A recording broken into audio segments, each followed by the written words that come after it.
اللهم صل على محمد وعلى آل محمد كما صليت على إبراهيم وعلى آل إبراهيم إنك حميد مجيد. اللهم بارك على محمد وعلى آل محمد كما باركت على إبراهيم وعلى آل إبراهيم إنك حميد مجيد. بات چل رہی تھی، موضوع چل رہا تھا شب برات کا، جس کو شب رات بھی کہا جاتا ہے۔ یہ شب برات، آج کی رات شب برات کی رات ہے۔ شب برات کی رات میں کچھ فضیلتیں ہیں، کچھ اس کی عظمتیں ہیں۔ اللہ نے محمد مصطفیٰ صلی اللہ تعالیٰ علیہ وسلم کی امت کو خصوصی طور پر کچھ راتیں گفٹ فرمائی ہیں۔ ان میں شب قدر کی رات، شب برات کی رات، عیدین کی راتیں، یوم عاشوراء کی راتیں، جمعۃ المبارک کی راتیں، یہ بہت بڑی عظمت رکھتی ہیں۔ یوم عرفہ کی رات اسی طرح ان تمام راتوں میں سے آج کی جو رات آ رہی ہے، میں نے اس کے متعلق بات کرنی ہے۔ یہ رات شب برات کی رات ہے اور بڑی ہی عظمت والی رات ہے۔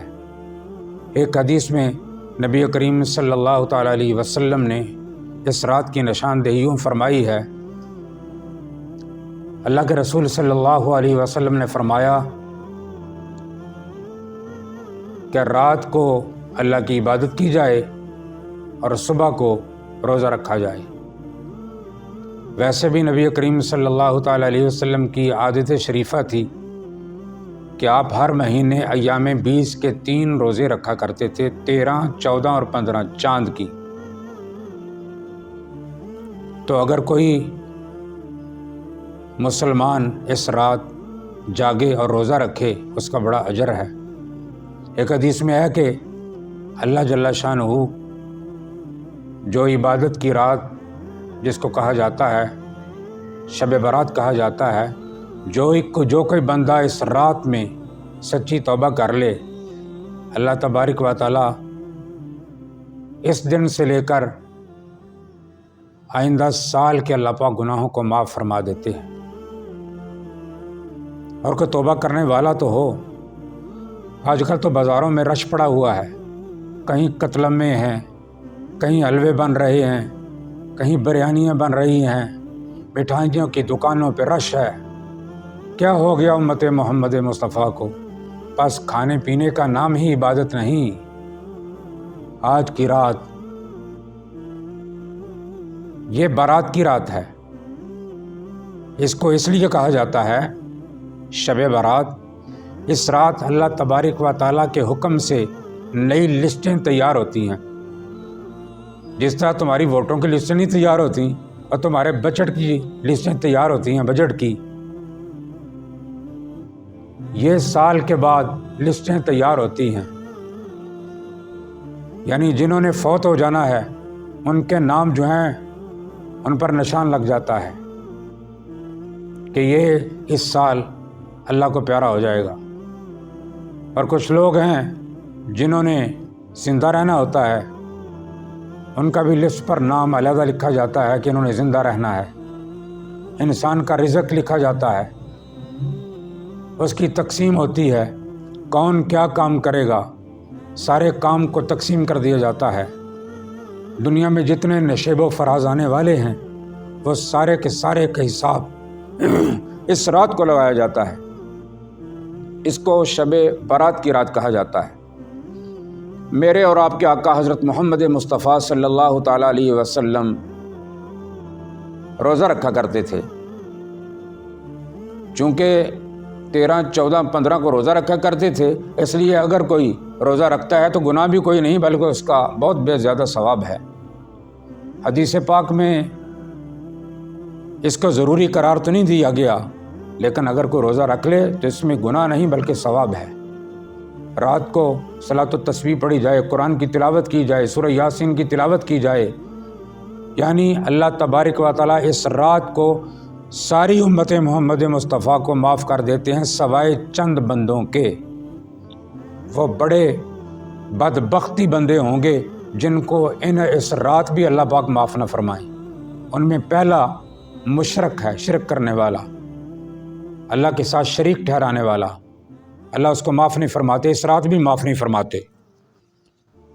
اور دوسرے نمبر پر شراب پینے والا کثرت کے ساتھ، جو عادی ہو گیا وہ شراب پینے کا، اس کی بھی مغفرت نہیں ہوتی۔ والدین کا نافرمان، اس کی بھی مغفرت نہیں ہوتی۔ تکبر کرنے والا، اس کی بھی مغفرت نہیں ہوتی۔ کینہ رکھنے والا، بغض رکھنے والا ایک دوسرے کے ساتھ، اس کی بھی بخشش اور مغفرت نہیں کی جاتی اس رات۔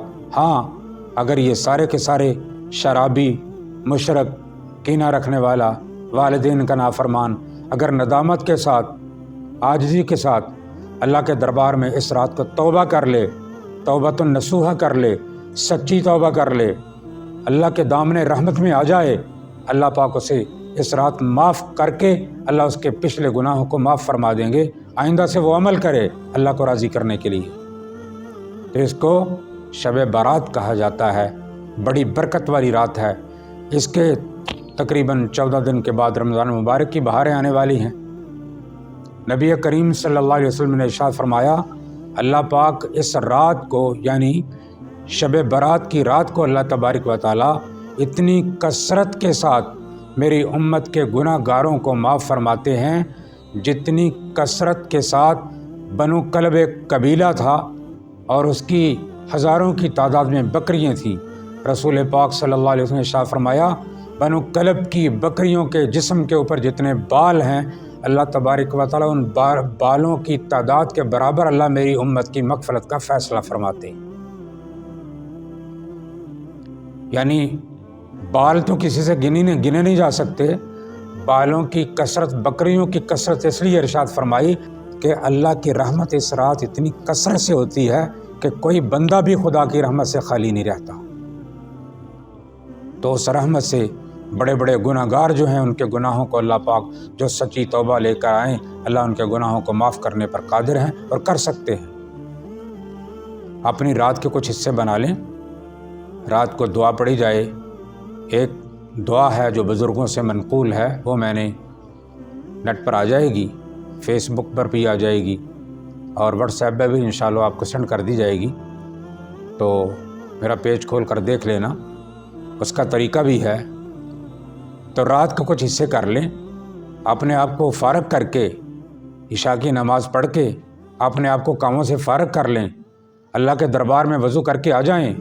اللہ کا دریائے رحمت ہی کھلا ہے، اللہ تبارک و تعالیٰ کے رحمتوں کے سمندر میں غوطے لگائیں، سچی توبہ لے کر آئیں اور آ کر نوافل ادا کریں، شکرانے کے نفل پڑھیں کہ جس اللہ نے ہمیں سجدہ ریز ہونے کی توفیق نصیب فرمائی اور مسجد میں آنے کی توفیق تھی۔ شکرانے کے نفل پڑھیں، پھر توبہ کے نفل پڑھیں، پھر اپنی رزق کی کشادگی کے نفل پڑھیں، پھر اپنی عمر درازی کے نفل پڑھیں کہ اللہ پاک ہمیں اعمال صالحہ کی توفیق عطا فرمائے، اس کے نوافل ادا کریں۔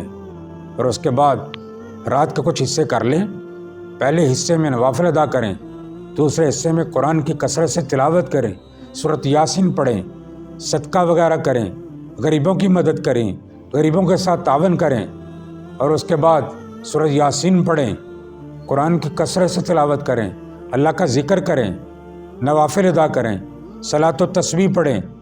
جس طرح بھی آپ عبادت میں مشغول ہو جائیں، سجدے میں سر رکھ کے اللہ کی تعریفیں بیان کریں اور اللہ سے معافی مانگیں، یا اللہ میں سچے دل سے آج توبہ کرتا ہوں، میری زندگی کا کوئی پتہ نہیں کہ میں کب میری زندگی کی شمع گل ہو جائے، اس لیے اپنے آپ کو تیار کریں آج کی رات کے لیے، توبہ کرنے کے لیے تیار ہو جائیں۔ اللہ پاک بہت خوش ہوں گے۔ اللہ جل شانہ جب کوئی بندہ توبہ کرتا ہے اللہ کے دربار میں، اللہ فرماتے میں بڑے خوش ہوتا ہوں۔ اور بعض بندے تو ایسی سچی توبہ کر لیتے ہیں کہ قرآن میں ان کے لیے اللہ نے خوشخبری دی ہے کہ سچی توبہ کرنے والوں کے لیے ان کے صرف گناہوں کو ہی میں معاف نہیں کرتا، بلکہ میں ساری زندگی کے گناہوں کو نیکیوں میں بدل دیتا ہوں، اللہ نیکیوں میں تبدیل کر دیتے ہیں۔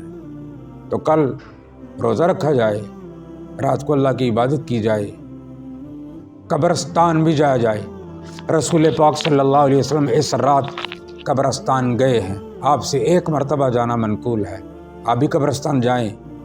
قبرستان کچھ لینے کے لیے نہ جائیں بلکہ قبر والوں کو کچھ دینے کے لیے جائیں، اور اپنی مغفرت کی اور اپنی عبرت کے لیے کچھ سامان وہاں سے لے کر آئیں، کیونکہ قبر والے محتاج ہوتے ہیں، وہ ہماری دعاؤں کے محتاج ہیں۔ پیچھے ان کو کوئی پہنچانے والا ہو، ان کی مغفرت کے لیے بھی دعا کی جائے، اپنے والدین کے لیے دعا کی جائے، جن کے زندہ ہیں ان کی خدمت کی جائے، جن کے وفات پا گئے ہیں ان کی قبر پہ جایا جائے، وہاں جا کر دعا کی جائے۔ قبرستان بہترین چیز ہے انسان کی عبرت کے لیے۔ اس لیے یہ چند راتیں اللہ نے جو ہمیں عطا فرمائی ہیں، یا اللہ پاک ہمیں عطا فرما رہا ہے، اس کو غنیمت جانو اور اپنے عمل کو درست کرو، اپنی زندگی کو داؤ پر نہ لگاؤ۔ یہ زندگی اللہ نے ہمیں امانت کے طور پر عطا فرمائی ہے، ہم نے جانا ہے، قبر آنے والی ہے، حشر آنے والا ہے، میدان محشر کی گرمی سے پالا پڑنے والا ہے، پل صراط آنے والا ہے، اس کی تیاری کر لو۔ اور آج رات شب برات ہے، آج رات خوب اللہ سے گڑ گڑا کر دعا مانگیں، جہاں اپنے لیے مانگیں، اپنے ماں باپ کے لیے مانگیں، اپنے رشتہ داروں کے لیے مانگیں، جہاں پوری امت کے لیے مانگیں، وہاں میرے جیسے گناہ گار کے لیے بھی دعا فرمائیں، اور میرے والدین کی مغفرت کی دعا فرمائیں۔ اللہ تبارک و تعالیٰ سے دعا ہے، اللہ تبارک و تعالیٰ اپنے دربار میں ہمیں سچی توبہ کرنے کی توفیق نصیب فرمائے۔ وآخر دعوانا ان الحمد للہ رب العالمین۔